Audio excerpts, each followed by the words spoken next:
This is the Browns.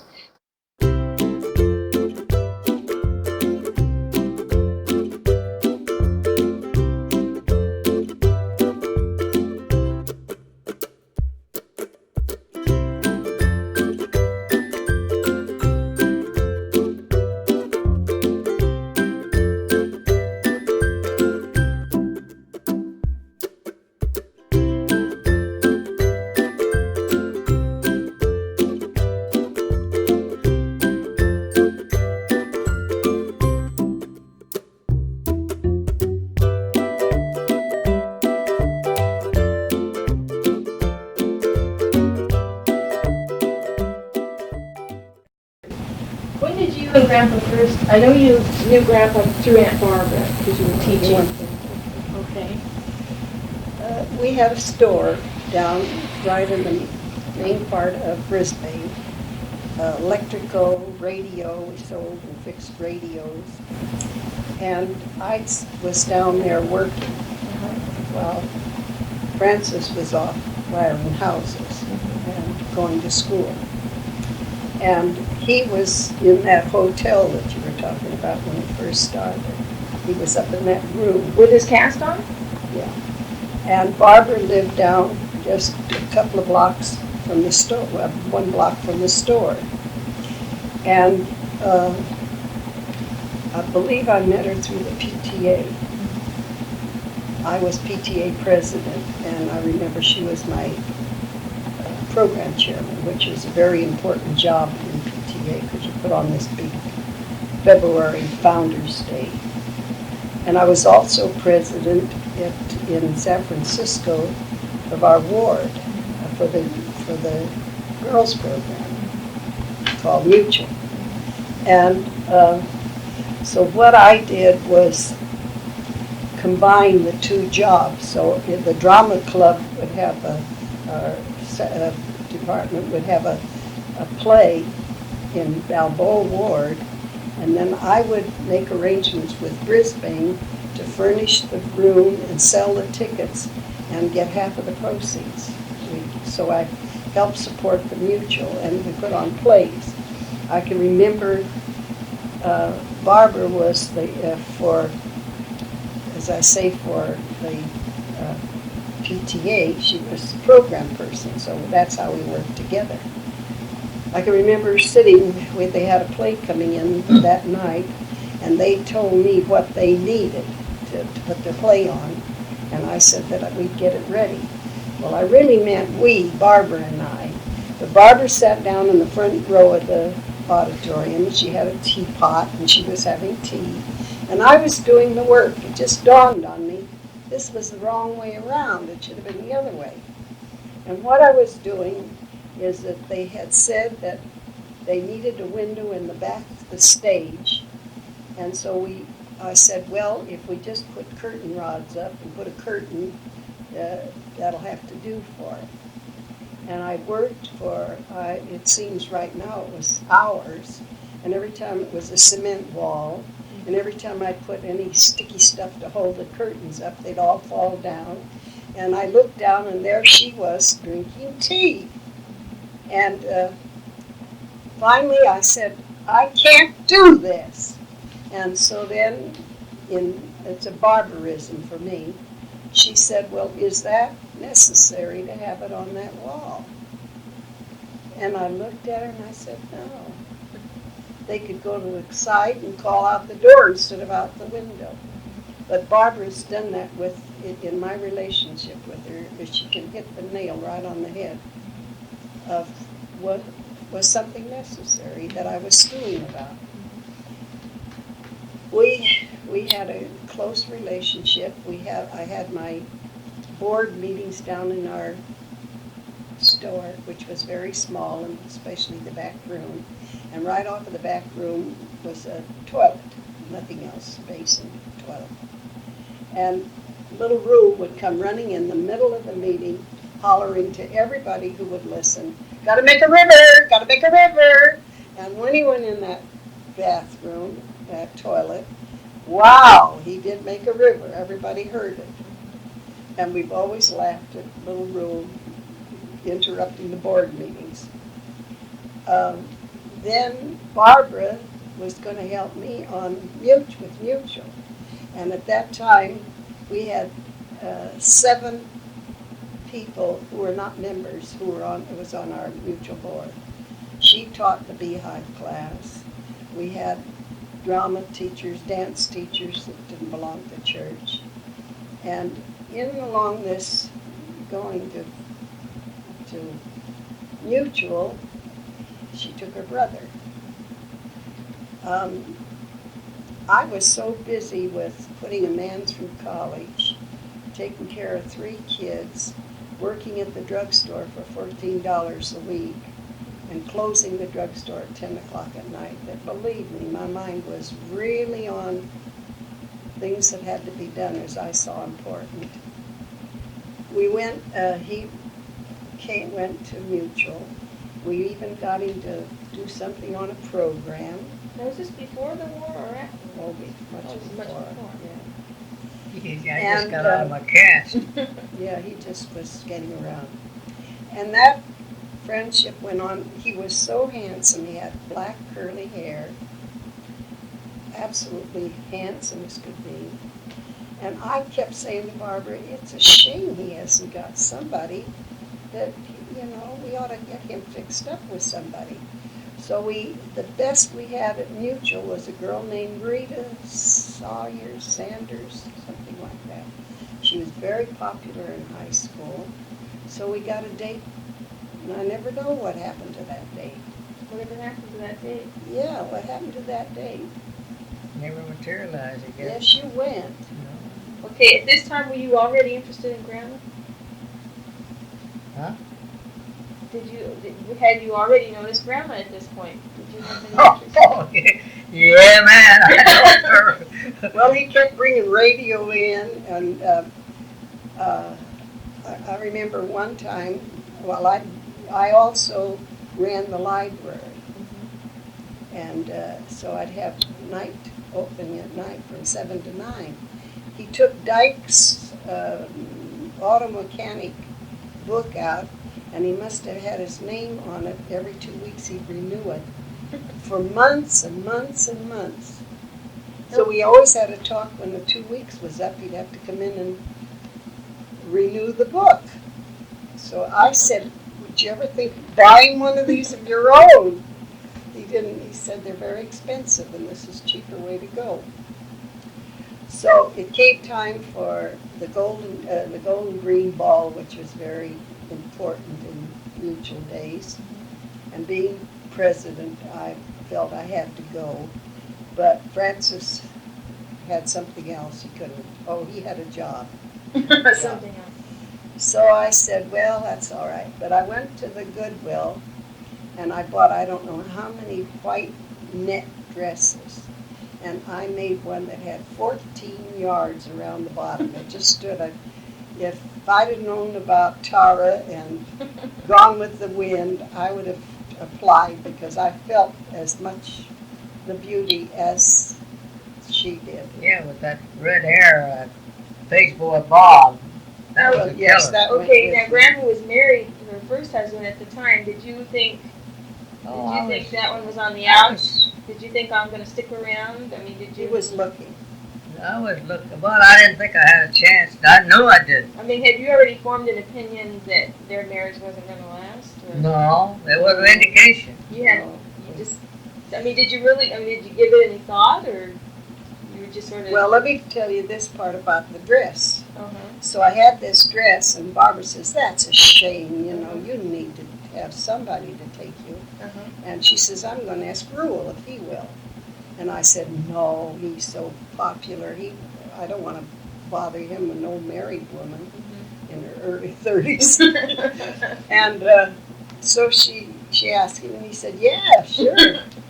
Well, I said, well, we could all go. The Darlings had an old Buick, but it was big. And I said, well, the 4 of us can go in the Buick. He said, you don't think I'll let any get in that Buick? And he had a cute sports car, so that was all right. I'd like to put that 14 yards of material into the sports car. We went. It was a New Year dance, not a. Yeah, Yeah, it was Yeah, New Year's. because Now, this is after, starting to sound like I remember it well. yeah. It was New Year's, yeah, Yeah, I well, I remember remember it. why Okay, certain all things right. were happening. But anyway, it was a dance. But he wasn't really a good dancer. I thought if he could just be better than Francis, it would be good. But he had on boots, and they don't do Trip the Light Fantastic the way I really wanted.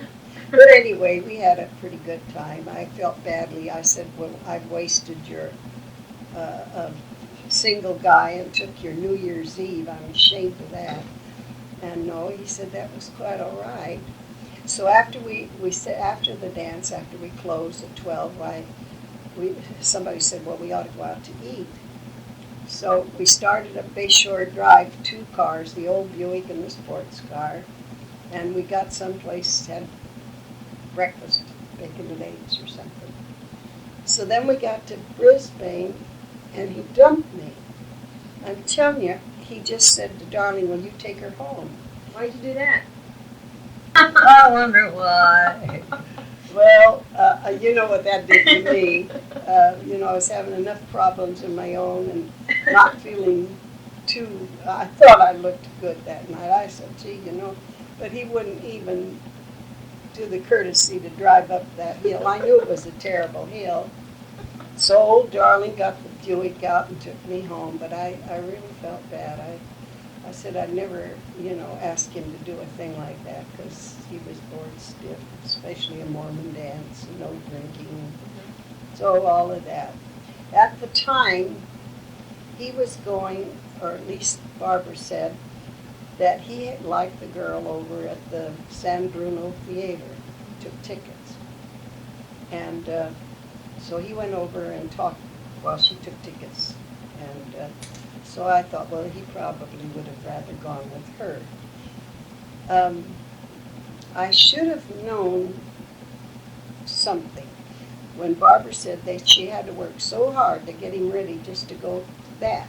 She says, but at least all I have to do is get it from the shirt up. And so he'd go in old shoes and old pants and dirty, but he looked nice above. So I should have known from that getting Brownie ready for going to a party or meeting somebody was going to be different. Well, So keep going. anyway, I never knew his feelings until his family moved to Daly City. And Francis I guess Francis was there. But anyway, we went out to Daly City to see his mother, and that's where I met Dad's wife. And I liked her, but none of the family liked her. And so we talked, but your present grandfather was polluted Oh. on Muscatel. Uh-huh. And he came up to me and he just got right close to me and he says, you know what I always wanted to do? And boy, I reared back. No. He says, I always wanted to take your hair and push my head. So he rubbed my hair. I got away from that drunken guy, believe me, fast. So the next, contact, was when he went to service. And my life was really going hectic all over the place, and I was having my own troubles. Anyway, he bought a new blue suit. At that time, for all of my friends, I was taking their men's suits and making a tailored suit for them. And Barbara brought, I can remember, I think she said that was $75 he paid for it, which was a lot of way out. And she said, I want you to make me a suit out of this. And I said, that's his brand new suit. And she said, yeah, but he won't want it when he comes home. I said, his mother had sold his phonograph and gotten rid of everything of his. I said, don't you expect him back? And he says, oh, well, he can buy some more. In that family, what's in the house belonged to everybody. Mm-hmm. So I said, no, I'm not going to cut that brand new suit. He never thanked me for it, by the way, when he came home. And I guess the thing that that I was down from Auburn for summer school, and Audrey was always going dancing. We went to El Patio most of the weekends, if I didn't have to work on schoolwork. And this time we went where I really always wanted to go was Larkfield, Larkspur in Marin County. Had the firemen had an open dance all summer. That was more fun. The weather was beautiful, and I went with a sailor, and Audrey went with a sailor. That's how I got a sailor. He had a friend. She got a spare sailor. Yes, she gave me a spare. And we were dancing. I was just having more fun. Well, this is after the war.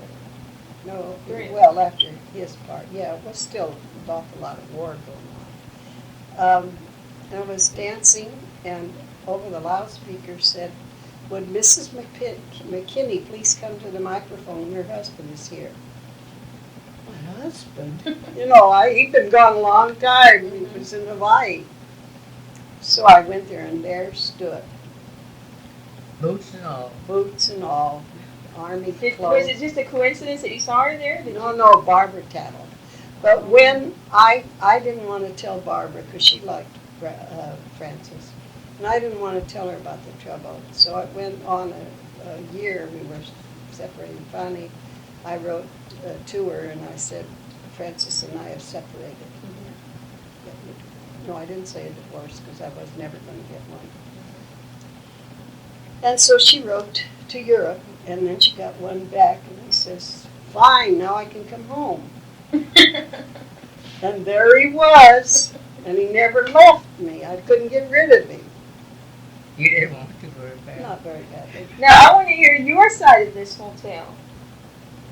Oh, there wasn't no. She had the only side.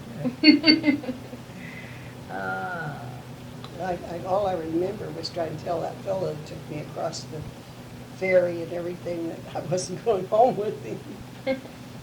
I mean, it sounds like you had a purpose and a plan ever since you met Grandma. oh, Except that one night. No, we he were down there. doesn't plan it. No. No, he doesn't plan It ahead. all worked But out. and then he stayed over in San Rafael with Barbara in San Anselmo, and I was working in Concord. And I came home one night. I had been to a principal's dinner, and so I came home about 9 or so, whatever dinner was out. Kid says, "Well, you missed everything." And I said, "What?" He said, "Well, Barbara was here with Rule." And I said, "Oh, no." Because in those days, that's a long old trip. You had to go over to San Francisco and back on ferry. So I said, "Boy, I'll never see him again." And Bonnie's eyes were twinkling. She says, "Oh, yes, you will." And I said, "No, you'll never make that trip." I wouldn't anyway. She says, "Well, I made a date for you for Saturday night." There they were. They were so in love with him.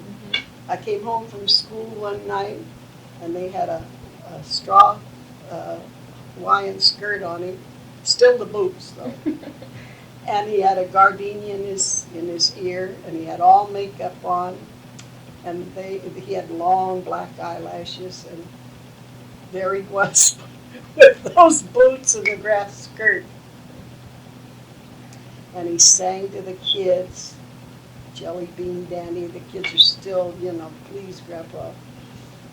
Hard-hearted Hannah.